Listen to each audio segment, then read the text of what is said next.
Alright guys, I'm back for the news, and let's get into it. So, GTA 5 will leave Xbox Game Pass soon, 6 months after returning to the service. Two critically acclaimed RPGs will also be removed to start the next year. Third party, GTA, Rockstar, Take-Two Interactive, wasn't going to stay on there for very long, you know how that is. They're not a first party studio under Microsoft, but the start of 2024 will see a few huge departures for Game Pass. Grand Theft Auto V, Persona 3 Portable, Persona 4 Golden, reportedly leave the subscription service on January 15th. For X-user Idle Sloth, this is now confirmed. GTA 5 lose Game Pass on January 5th. GameSpot can confirm the Xbox Game Pass app that all 3 games are listed under the Leaving Soon section through no specific date is mentioned. The other titles joining them on console and PC are Garden Story and MotoGP 22. Moving on, Star Wars Outlaws release date set for 2024. The next big Star Wars game is coming this year. Yeah, I'm actually looking forward to this game. It looks pretty good. It's been a while since playing a Star Wars game you're not playing as a Jedi. A new Star Wars action game from the team at Ubisoft that made The Division now has a narrow release window. A blog post from Disney outlining the company's plans for 2024 include mentions of Outlaws, specifically a release date being late this year. Note, the blog post has since been amended to remove mention of the specific release window for Outlaws. The blog post now only states that Outlaws is set to release in 2024. Okay, so hopefully we can keep that date. Outlaws set to launch on Xbox Series X and S, PlayStation 5, and PC, but there has been no mention of PlayStation 4 and Xbox One. I doubt they're gonna do it because rumors suggest Xbox is already talking about their next-gen console. PlayStation still somewhat is with their first party, but I don't think they're gonna start backtracking on older consoles as much anymore.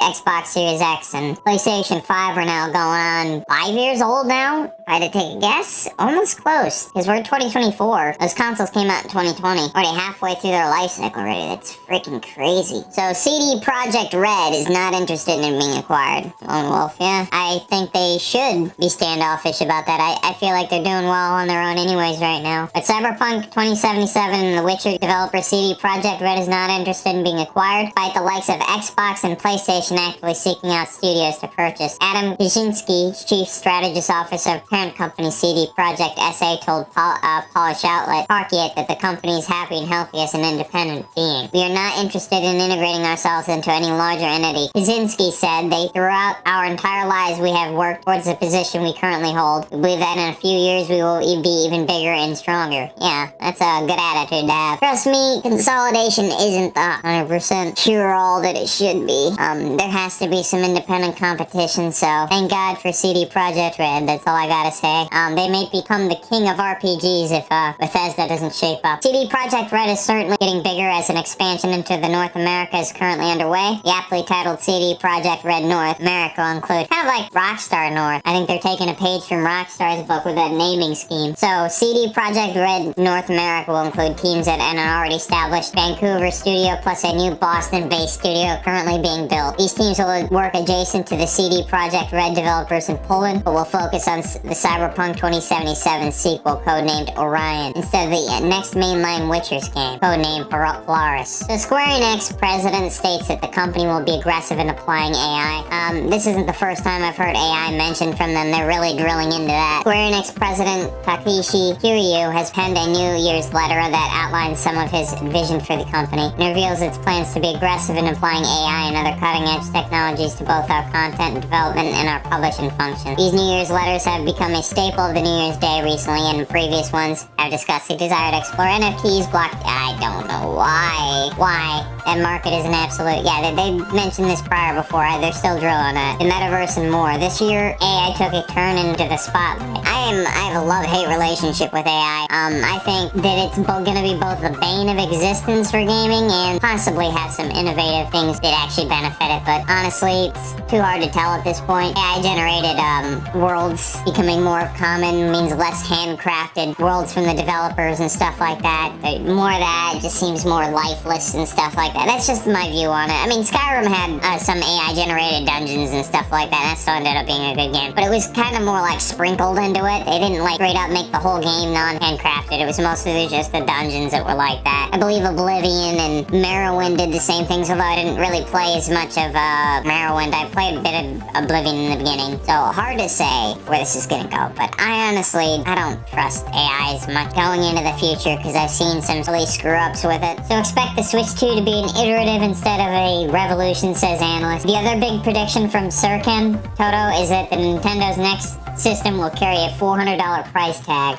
The Switch 2 might look like the current hybrid console, according to analyst Sirkin Toto. Toto also predicted that the unannounced system will carry a bigger price tag when the Nintendo launches the product, which is expected later this year. Sharing in his predictions with GamesIndustries.biz, Toto believes that the Switch 2 will finally arrive in 2024 at a cost of $400.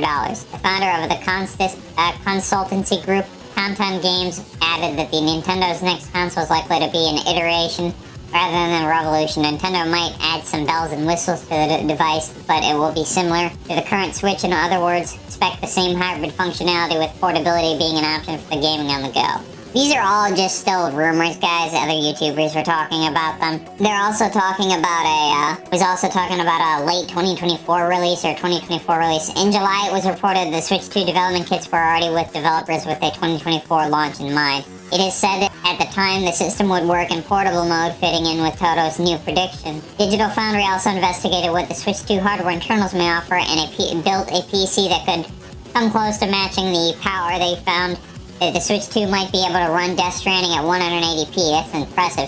And roughly 35 frames per second. Toto also thinks that Nintendo might raise prices across the board for Nintendo Switch 2 games as well, meaning they could be priced at $70. Keep in mind the company has already hit this fee with Switch The Legend of Zelda Tears of the Kingdom official cost being $70, becoming the first developed game for the system to cost that much. Yeah, it's possible. The $400 price tag. They were also talking about 2 iterations of the Switch 2, being one digital, one non-digital. It's not listed here, but I wouldn't put it past them to try to ease people into the digital market. Personally, I'm not for it all the way. I like my physical copy still. And there was also a tech demo at Gamescom, I believe. Yeah, last year that supposedly happened. That's big rumor. But just have to wait and see if any of this is true, you know. A little bit more than a rumor, I guess. I call it a rumor, but I generally give things like this a grain of salt. But 2024, we'll see. Nintendo wants to put out another console. Switch sales are falling off a cliff anyways. So they have been for a while, so it would be an opportune time for them to drop one if they're going to. Anyways, those are my thoughts there. Any news I don't get here, I'll post on my Twitter, and I'll see you guys in my next video. Bye. Check out both my Twitter for news I don't get in vid form. I also upload on TikTok and Instagram.